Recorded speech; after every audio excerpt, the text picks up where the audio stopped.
নমস্কার বন্ধুরা, আমি বিভাস আর আপনারা দেখছেন বিভাস ব্লগস। এর আগে আমি রায়গঞ্জ ইউনিভার্সিটির যে নিউজ পেপার কাটিং দিয়েছিলাম পিএইচডি অ্যাডমিশনের নোটিশ আকারে, সেটারই আমি বিস্তারিতভাবে ভিডিও দেব বলেছিলাম। তো রায়গঞ্জ ইউনিভার্সিটি তাদের অফিসিয়াল ওয়েবসাইটে নোটিশ আকারে জারি করেছে পিএইচডি কীভাবে তারা নেবে, কত সিট আছে, সমস্ত ডিটেলস তারা দিয়ে রেখেছে। তো অবশ্যই তোমরা এই ভিডিওটি যদি দেখো পুরো, তাহলে তোমাদের পিএইচডি অ্যাপ্লাই করার জন্য তোমরা সমস্ত কিছুই জেনে যাবে। তো ভিডিওটিকে তোমরা পুরো দেখবে, তাহলেই তোমাদের যে কোয়ালিফিকেশান আছে তাতে তোমরা অ্যাপ্লাই করতে পারবে কি না সেটাও তোমরা জানতে পারবে। তো বন্ধুরা, তারা যে নোটিশটা দিয়েছে সেই নোটিশে তোমরা যদি ক্লিক করে যাও তাহলে এরকমভাবে তোমাদের সামনে ওপেন হবে একটি পিডিএফ, যে পিডিএফে তারা সায়েন্স ডিপার্টমেন্ট বলে একটি উল্লেখ করেছে, যেখানে 9টা ডিপার্টমেন্ট আছে, আর হিউম্যানিটিস এবং সোশ্যাল সায়েন্স ডিপার্টমেন্টের মধ্যে বাকি যে 11টি সেটি আছে। তো তার মধ্যে কটি করে সিট আছে সেটা তোমরা এখানে দেখতে পাবে। ঠিক আছে, এলিজিবিলিটি আমার প্রিভিয়াস ভিডিওগুলোতে যেমনভাবে আমি জানিয়েছিলাম সেই রকম একই থাকে। সমস্ত পিইটির যে কোয়ালিফিকেশান, সেখানে 55% মার্কস দরকার হয়। যারা ক্যাটাগরিতে বিলং করে তাদের 5% লেস করে 50% হলে হয় তারা এলিজেবল অ্যাপ্লাই করার ক্ষেত্রে। এক্ষেত্রে যদি তারা এমফিল না করে থাকে বা নেট সেট গেট যদি কোয়ালিফাই না করে থাকে, তাহলে তাদেরকে একটি রেট এক্সামের মাধ্যমে তাদেরকে ইন্টারভিউয়ের জন্য কোয়ালিফাই করা হয়, এবং সেক্ষেত্রে সেই রেট এক্সামের সিলেবাস অনুযায়ী তাদেরকে একটা এক্সাম নেওয়া হয়। তো সেটাও আমি প্রিভিয়াস আমার ভিডিওগুলোতে পিএইচডি সংক্রান্ত সেখানে আমি বিস্তারিতভাবে জানিয়েছি। তো তোমরা যারা ফি স্ট্রাকচার জানতে চাও, যারা ইন্ডিয়ান স্টুডেন্ট যারা এখানে অ্যাডমিশন নেবে, তাদের ক্ষেত্রে যদি কোর্স ওয়ার্ক করা না থাকে, মানে তোমাদের যদি এমফিল না করা থাকে, এমফিল করলেই তোমাদের কোর্স ওয়ার্ক করতে হয়।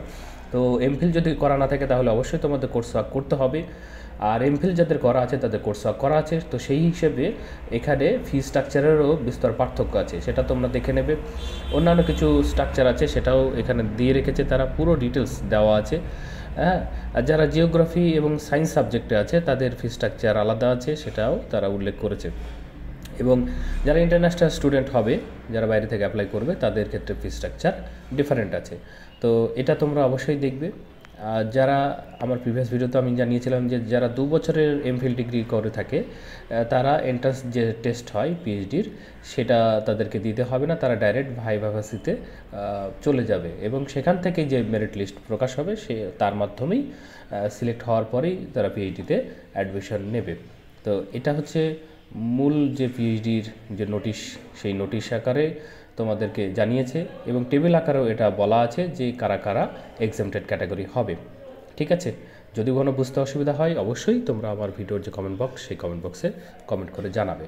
তো এইখানে যারা এক্সামটেড হবে আর যারা পরীক্ষা দেবে তাদেরকে অ্যাডমিট কার্ডও দেওয়া হবে, তার ভিত্তিতেই তোমরা পরীক্ষাও দেবে।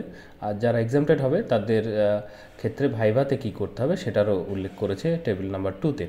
ঠিক আছে, তোমরা এটা দেখে নেবে। আর যে ডেটটা মেন তোমাদের জানার দরকার, সেই ডেট হচ্ছে 11 তারিখ থেকে শুরু হয়েছে, যে ডেটে আমি জানিয়েছিলাম 27 তারিখ পর্যন্ত চলবে। অনলাইনে অ্যাপ্লাই করতে পারবে, পুরোপুরি অনলাইন বেসিসে এটা অ্যাপ্লাই। আর প্রফেশনাল লিস্ট যেটা তারা পাবলিশ করবে, এডিটিং করতে পারো যদি কোনো সেরকম সমস্যা হয়, তাহলে 28 তারিখে সেটা তারা পাবলিশ করে দেবে। আর স্ক্রিনিং অফ অ্যাপ্লিকেশান 1 এপ্রিল থেকে 5 এপ্রিল পর্যন্ত চলবে। আর ডেট অফ এডিটিং থাকবে 8 তারিখ থেকে 9 এপ্রিল পর্যন্ত। আর ফাইনাল যে মেরিট লিস্ট এডিটিং করার পরে যদি কোনো ভুলভ্রান্তি থেকে থাকে তারপরে, সেটা হচ্ছে 12 এপ্রিল। ঠিক আছে, এটা হচ্ছে তাদের মূলত যে স্ট্রাকচার এবং যে ডেট, সেই ডেট অনুযায়ী তারা করবে। যদি পরবর্তীতে কিছু চেঞ্জ আসে তারাও সেটা নোটিশ আকারে জানিয়ে দেবে। তো এইভাবে তোমরা দেখবে। এছাড়াও কিছু ইনস্ট্রাকশান তারা দিয়ে রেখেছে, সেই ইনস্ট্রাকশানগুলো তোমরা দেখে নেবে। তারও লিঙ্ক আমি ভিডিও ডেসক্রিপশন বক্সে দিয়ে রাখবো, সেখান থেকে তোমরা সহজে দেখে নিতে পারবে। যারা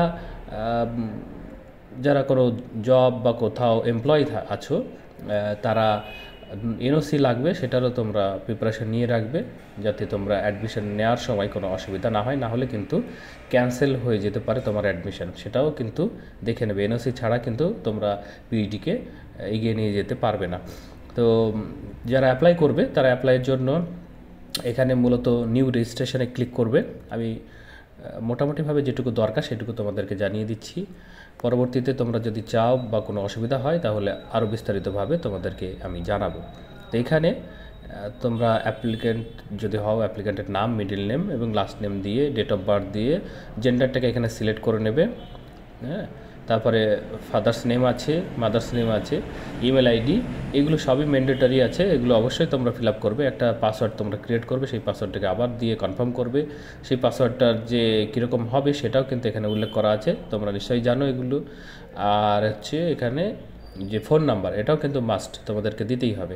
এছাড়াও ক্যাপচা আমার এখানে একটা এসেছে, তোমাদের আলাদাভাবে আসবে। তোমরা সেই ক্যাপচাটা এখানে ফিল আপ করবে, করার পরেই সাইন আপ করলেই তোমাদের মোবাইলেও একটা মেসেজ চলে যাবে এবং তা দিয়েই তোমরা পরবর্তীতে লগ ইন করতে পারবে। যে লগ ইনের অপশান এখানেই আছে, এখান থেকে তোমরা লগ ইন এরকমভাবে আইডি এবং পাসওয়ার্ড দিয়ে লগ ইন করে সাবমিট করার পরে বাকি ডিটেলস তোমরা ফিল আপ করবে। যদি কোনো অসুবিধা হয় অবশ্যই কমেন্ট বক্স খোলা আছে, সেখানে কমেন্ট করবে।